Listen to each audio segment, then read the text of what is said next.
Ya, saya ucapkan kepada Anda semua, selamat memasuki tahun yang baru. Tahun 2022 adalah tahun yang berat, tidak gampang. Pandemi ini akan berlanjut. Malapetaka lain mungkin bisa saling susul menyusul. Di darat, di laut, di sungai, di gunung, di lembah, bisa terjadi hal-hal yang tak terduga. Hanya pertetapkan diri Anda dalam hidup dalam kebenaran. Saya mau lihat dalam Mazmur 12, ada bagian yang perlu Anda dengar ini. Ada bagian yang harus Anda dengar, ini penting untuk Anda dengar.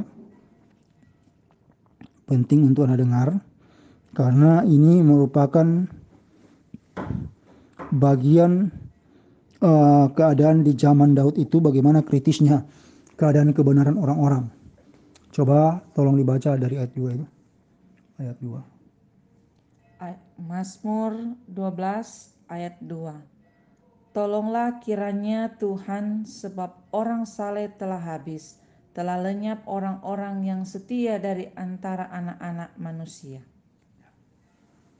Jadi betapa kritisnya keadaan itu. Di situ kan ada Daud. Daud itu orang benar. Waktu ditulis Mazmur ini, saya tahu juga ada imam-imam yang benar. Tapi dia bilang telah habis orang saleh dan orang-orang yang setia kepada Allah. Ini penyataan firman kepada saya. Penyataan firman kepada saya, hati-hati Anda menempatkan diri. Hiduplah dengan saleh dan benar. Hiduplah dengan setia kepada Allah. Jangan Anda hanya melihat kepentingan Anda. Misalnya, karena Anda mau bertumbuh, Anda tidak peduli keadaan yang lain. Tidak berpikir keadaan yang lain, itu berarti Anda lagi tidak benar. Seperti yang saya ajarkan kemarin itu kan. Masalah etika itu berhubungan dengan moral. Kalau etika buruk, berarti moral tidak baik. Kalau etika orang itu baik, moral baik, berarti apa? Di situ ada juga budi pekerti yang baik. Nah, ini didapati pemazmur bahwa orang benar itu, orang saleh, orang yang setia kepada Tuhan, sudah tidak ada lagi. Yang ada apa? Para pembual. Coba baca ayat 3. Ayat 3, mereka berkata dusta yang seorang kepada yang lain, mereka berkata dengan bibir yang manis dan hati yang bercabang. Ya, mereka berkata dengan manis, dengan hati yang bercabang. Kata-kata yang manis, ya memang sulit sekali. Orang bisa saja memang betul-betul kehilangan kebenaran, kesalehan, kesetiaan kepada Tuhan. Cuma karena melihat kepentingannya sendiri. Pertama-tama jangan dilihat kepentingan sendiri. Lihat dulu apa kehendak Allah. Pertama dan terutama adalah kepentingan itu adalah apa? Kepentingan Tuhan Allah. Dan itu bisa menyangkut orang. Si A, si B, si C. Nah, itu yang saya isyaratkan kemarin. Ada orang yang hampir ada ini orang yang lain ya. Dia, saya lihat di mobil, dia yang driver. Mobilnya itu seperti di jalan yang sangat sempit. Tiba-tiba di depan ada truk besar berlari dengan kecepatan tinggi. Waktu itu masih zaman mobil Espas, dia pakai Espas open cup putih. Langsung saya hardik. Ini di penglihatan ya. Saya hardik. Tuhan tolong, saya bilang ini bisa celaka ini. Tolong. Jadi seperti ini. Saya minta tolong, kemudian yang terjadi sekitar 2 hari setelah itu, mereka pergi ke sebuah tempat di Minahasa, tepatnya di wilayah Tondano itu, dan ada jalan yang sempit. Mereka itu biasanya hanya satu mobil kan, tiba-tiba di arah depan ada truk besar, lari dengan kecepatan tinggi. Karena sudah didoakan, hal yang buruk dan jahat itu tidak terjadi. Tidak ada kecelakaan, mereka baik-baik saja pulang. Dan mereka memberitahukan kepada saya bahwa penglihatan itu sudah terjadi. Untung tidak jadi karena sudah ditahan. Tapi orang yang menjadi supir ini banyak sekali tolong Tuhan lewat saya. Ditolong Tuhan lewat saya. Tapi begitu di timing-timing penting, dia tidak mau mempedulikan kebenaran. Contoh ini sudah berapa banyak tahun. Natal saya tidak, tahun baru saya tidak. Kalau dia datang ketemu, tanya, "Bos, ada doi? Ada uang maksudnya? Orang ini keponakan saya." Jadi saya pikir ini orang tidak punya etika yang baik. Berarti apa? Dia tidak bermoral dan tidak berbudi pekerti. Silakan Anda kaji lagi ini. Nah, jangan-jangan di antara Anda ada yang seperti ini. Karena orangnya ini sombong dan tidak tahu ukur diri. Sombong dan tidak tahu ukur diri. Jadi dia berhutang. Ada juga orang-orang yang berhutang nyawa. Karena diluputkan Tuhan, Tuhan pakai saya untuk mendoakan mereka, meluputkan mereka. Ada kecelakaan-kecelakaan yang sangat tragis. Misalnya, saya lihat motor laju dengan kecepatan tinggi. Tiba-tiba motor itu bersua dengan truk besar dan terjadi tabrakan. Saya berdoa, saya bilang sama keponakan saya, Nancy, ada saudaramu laki-laki itu akan celaka. Dan dia saya lihat bersimbah darah. Dia dengan motor lari dengan kecepatan cukup tinggi dan truk itu dengan kecepatan yang cukup tinggi. Saya hardik. Minggu depan kemudian Nancy lapor. Betul. Dia itu yang lucu apa? Waktu truk besar itu lari dengan kecepatan tinggi dan dia dengan kecepatan tinggi, tiba-tiba truk rem dan dia rem. Dan dia itu langsung masuk di bawah kolong. Di kolong truk, dan untung truk itu berhenti. Jadi ini celaka, namanya celaka mujur, tidak mati. Bayangkan kalau sudah masuk di bawah truk dan truk itu jalan, itu kan mati. Seperti yang saya lihat. Jadi tolong Anda juga dalam hidup harus punya etika yang baik. Ada di antara Anda yang saya tahu, Anda berpikir salah tentang orang lain. Anda pikir dia tidak baik. Padahal bisa saja orang itu kan situasinya lain. Dan ternyata dia itu baik. Nanti Anda temukan di kesempatan lain, oh dia itu baik, bagus ya. Tapi pikiran negatif Anda yang pertama bisa membuat Anda itu justru jadi buruk di hadapan Tuhan. Buruk di hadapan Tuhan. Jadi itu, etika Anda itu harus bagus. Anda itu harus menunjukkan moral yang baik dan budi pekerti yang baik dari orang-orang yang menolong Anda. Hormatilah orang tua Anda. Mungkin di antara Anda ada yang suka itu bertengkar dengan orang tua, adu mulut. Ini hati-hati. Hati-hati. Saya ingat itu sepupu saya. Dia kalau marah, bayangkan pakaian seragam sekolahnya SMA itu dia bakar.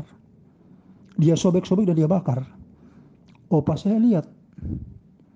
Opa bilang, kamu ini anak sial. Pakaian dibakar, pasti hidupmu tidak beruntung. Yang terjadi,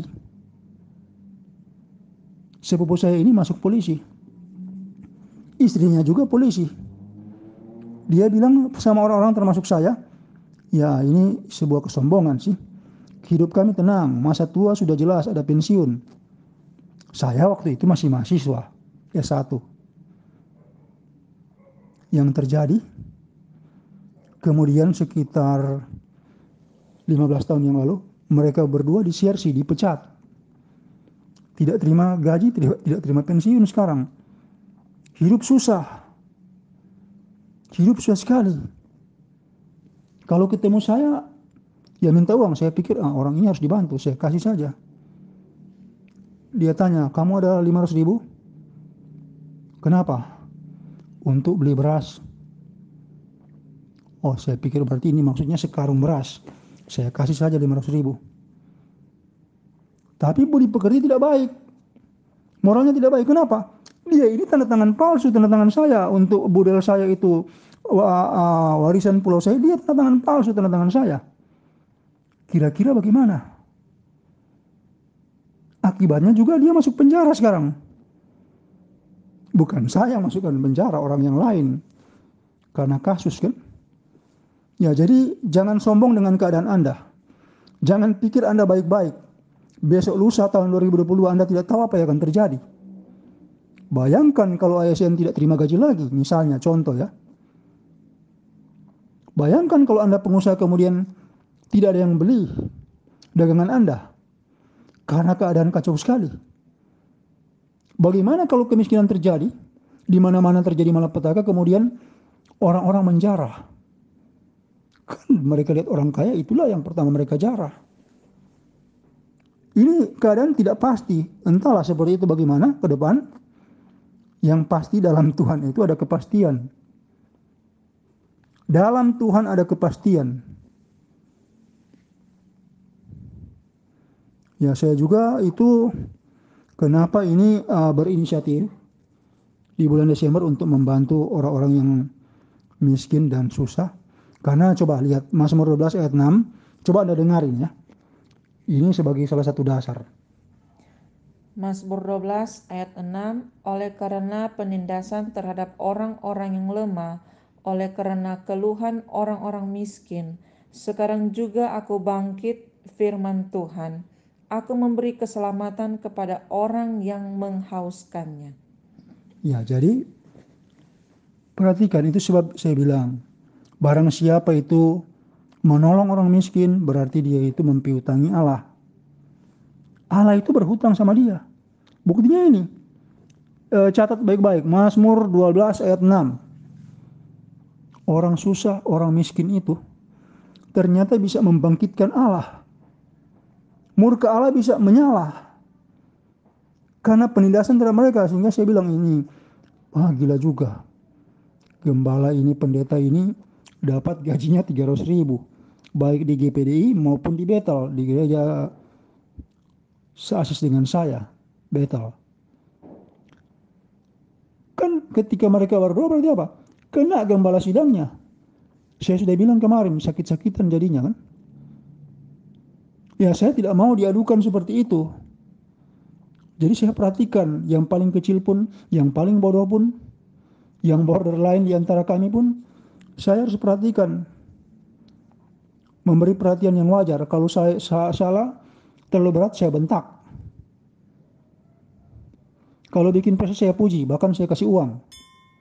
Agar mereka tahu kalau melakukan prestasi yang baik, itu ada upahnya.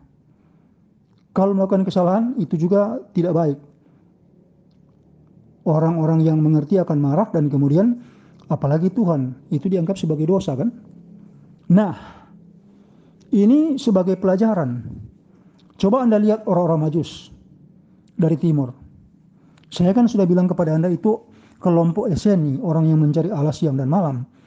Mereka bukan hanya melihat dari sisi perbintangan, walaupun memang di antara mereka mungkin ada ahli perbintangan atau ada juga penasihat-penasihat ilmu perbintangan. Tapi mereka telah berjalan dari negeri mereka menuju Yerusalem, pergi ke Bethlehem. Sebenarnya ada petunjuk mereka berhubungan dengan Allah. Yang mana itu? Ketika mereka karena punya etika yang tinggi, mereka harus melapor kepada raja. Karena mereka sejajar di negeri mereka itu bangsawan tinggi. Sejajar dengan raja di Yerusalem itu, dengan Herodes. Mereka harus etis kan, melapor kepada Herodes. Setelah itu mereka pergi ke Bethlehem. Dan untuk etika yang lebih tinggi, karena Tuhan bilang jangan kembali ke Herodes, putar arah itu, jangan lewat tempat itu, maka mereka ikut itu. Artinya apa? Kalau mereka tidak pernah berhubungan dengan Tuhan Allah, berarti mereka itu tidak akan percaya mimpi mereka. Tapi mereka telah terlatih sehingga mereka percaya itu. Jangan ikut situ. Pastilah roh Tuhan telah memberitahukan kepada mereka bahwa Herodes ini akan membunuh anak ini. Karena mereka ini orang-orang yang sangat cerdas. Ada yang mengkategorikan mereka sebagai cendekiawan. Ya, mereka juga bangsawan. Mereka juga orang kaya. Tapi betul-betul sangat etis. Mereka punya etika yang tinggi. Bayi yang baru lahir mereka sembah. Mereka bawa emas kemenyan dan mur. Coba Anda bayangkan. Gila macam apa? Orang-orang Majus apa sih yang mereka pegang? Ada rahasia apa? Sehingga mereka mau menyembah bayi yang baru lahir. Coba Anda disuruh begitu. Ya, jadi coba Anda disuruh menyembah bayi tetangga yang baru lahir. Seperti orang-orang Majus. Kan Anda pikir gila juga ini. Tidak masuk di akal. Nah, orang-orang Majus ini melakukan perbuatan yang tidak masuk di akal. Sebenarnya apa? Perbuatan iman kepada Allah.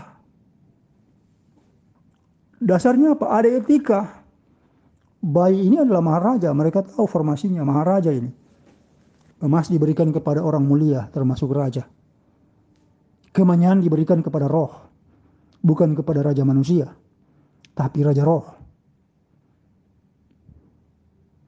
Mur itu salah satu bahan yang dipakai untuk pembalsaman orang mati. Jadi mereka tahu bayi yang lahir ini akan mati menebus dosa manusia. Singkat kata, aneh sekali jika orang asing itu sangat tahu atau jauh lebih tahu dari orang-orang di Yerusalem waktu itu. Nah, aneh sekali kalau kita mau belajar kepada orang Muslim, seperti yang saya pernah bilang, Ma'ruf Saleh tentang bagaimana jadi orang beriman. Kan itu aneh sekali. Tuhan bilang itu hambanya. Saya pikir, wah, saya terpaksa jadi tahu bagaimana dia. Saya tanya satpamnya. Karena memang kami berkenalan dengan satpamnya itu saya kenal. Saya tanya, dulu itu bagaimana itu Pak Ma'ruf? Aduh, orangnya baik sekali. Pokoknya dia kalau sudah di rumah, salah satu kerjanya itu pergi ke pos. Dia tanya, kamu sudah makan? Kami bilang sudah Pak. Sudah minum kopi? Sudah makan kue? Belum Pak. Dia bilang, oh tunggu ya sebentar. Dia pergi ke dapur, dia suruh layani satpam-satpam itu. Dan banyak hal yang baik yang dia tunjukkan. Nah, kalau kita orang Kristen tidak dapat menunjukkan perbuatan iman, sia-sia kita. Mazmur bilang orang saleh itu sudah tidak ada.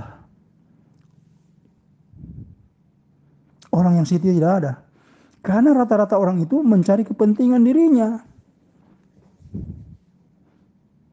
Sehingga saya bilang sering, jangan ambisi. Mau jadi orang yang hebat, jangan ambisi karena itu semua dalam pengaturan Tuhan. Bapa yang mengatur posisi-posisi ini. Jadi Anda tidak akan mencapai sesuatu kalau dia ditetapkan Allah. Ini yang saya mau bilang. Nah, kita lihat bagaimana etika orang Majus. Kita harus belajar dari orang Majus ini. Mereka bermoral tinggi dan berbudi pekerti. Bayi yang tidak tahu apa-apa mereka sembah karena mereka kenal dia. Justru Herodes datang untuk membunuh bayi-bayi itu. Nah, ini masalahnya. Daud juga punya etika yang sangat bagus. Ada kesempatan membunuh Saul yang berusaha juga untuk membunuh dia. Di antaranya melempar lembing.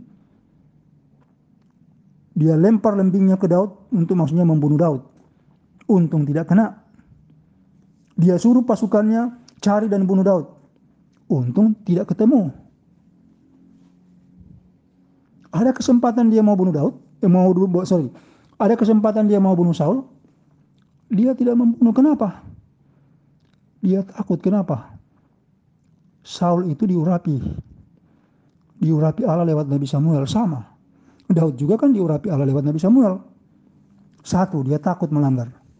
2, bagaimanapun Saul adalah Raja Israel. Dia punya etika yang tinggi. Coba itu kalau saya, pastilah saya bunuh Saul. Dengar baik-baik. Itu kalau saya bunuh Saul. Berarti apa?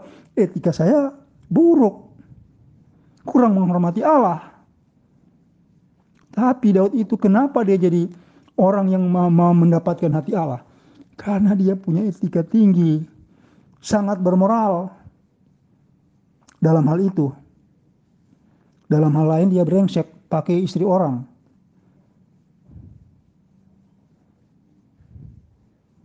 Nah, Bapak Ibu, saudara-saudari, ini contoh bagaimana juga orang seperti Ayub, dia tidak mau mencaci Allah dengan keadaan yang menderita. Dia tidak mau mencaci Allah. Paling tinggi dia hanya mengutuki hari kelahirannya. Nah, ini juga ciri-ciri orang yang beretika tinggi, yang bermoral baik, dan juga berbudi pekerti luhur. Nah, Anda harus jadi seperti itu. Saya juga sih. Harus jadi seperti itu. Etika harus bagus. Saya kan pernah contohkan Anda itu kemarin kalau tidak salah. Yang tua harus Anda hormati. Orang yang menolong Anda. Orang yang memberi kesempatan dan peluang pada Anda. Harus Anda ucapkan selamat Natal atau selamat Tahun Baru. Itu penting. Karena apa? Para malaikat melihat, Allah melihat di surga. Orang ini tidak betul. Tidak berbudi pekerti. Saya juga melihat orang seperti Bro Edi Sutanto. Dan juga ada satu Bro Edi Cu di Palembang. Mereka itu sudah cukup umur. Tapi mereka yang lebih dulu mengucapkan selamat Natal. Saya pikir ini orang-orang yang sangat bagus. Ada hal yang saya harus pelajari dari mereka. Walaupun mereka juga merasa mereka kurang. Ya memang kita kan manusia tidak yang sempurna. Serba kurang. Kalau sempurna bukan manusia. Saya kira ini saja. Tuhan memberkati Anda. Sekali lagi, selamat memasuki tahun yang baru. Dan selamat berjuang untuk menegakkan kebenaran dalam hidup Anda. Menjadi orang saleh, menjadi orang yang setia. Dan jangan lupa, jangan menindas orang miskin dan orang yang susah. Karena itu akan membangkitkan murka Allah. Bahkan kita harus menolong orang miskin, orang susah. Karena apa? Itu kita membuat Allah itu berhutang kepada kita. Sehingga doa-doa Anda itu akan didengar Tuhan. Kalau Anda tidak begitu, dasar-dasar untuk Tuhan mendengar doa Anda, Allah mendengar doa Anda, apa? Tidak ada. Sering masuk gereja tidak membuat Anda menjadi berohani. Tidak. Sering baca Alkitab tidak membuat Anda menjadi berohani. Tetapi melakukan kebajikan, melakukan kebenaran, melakukan perbuatan iman, itu membuktikan bahwa Anda itu berhasil menjadi benar. Saya kira demikian firman Tuhan. Tuhan memberkati. Selamat malam. Shalom.